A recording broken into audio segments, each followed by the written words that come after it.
When me and Anthony were on top of our game, there was a book publisher that really wanted us to write a book. And we're like, holy crap.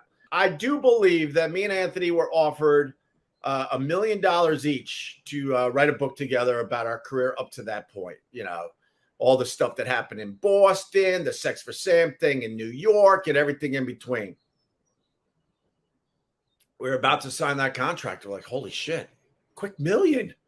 I believe that was just to get going. And then there was some incentives, you know. Anyway, we're like, hell yeah, Bob Eatman, we'll do that. You know, super agent Bob Eatman, who's no longer with us. The company came to us and said, oh, we hear you're writing a book. And we're like, hell yeah, it's going to help our radio show. It's going to help you get more people listening to the current radio show. They're like, yeah, one problem. If you write about Howard Stern in your book, you'll be fired. This is another true story. I'm telling you, man, Howard Stern's skin, he plays tough on the radio. But first of all, he gets his hair did every morning to go on the radio. That's not a tough guy. And then the thing you learn is that his skin is this thin. Wait, can I make it even thinner? Wait, let me try to make it even thinner. Howard Stern's skin is this thin.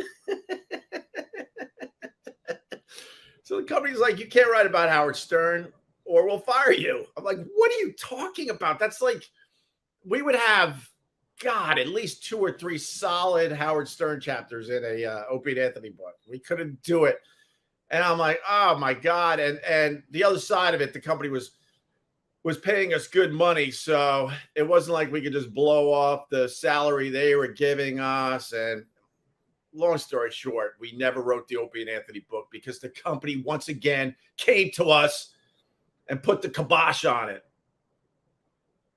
They always made it so much harder to be successful and to build an audience.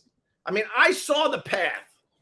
I saw the path a million years ago. I'm like, if you just stay out of the effing way, I got you. I will deliver one of the greatest radio shows of all time, but you got to stay out of my way. And they would just put landmines all over the place that we had to zig and zag around. And for the most part, we were still very, very successful, even though they made it very, very hard. Fast forward a whole bunch of years. Now they don't pay $1 million for a book anymore.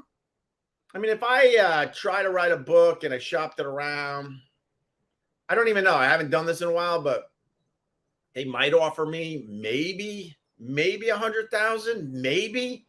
And I think that's a bit on the high side. So for now, I'll just keep telling my stories on the Opie Radio podcast.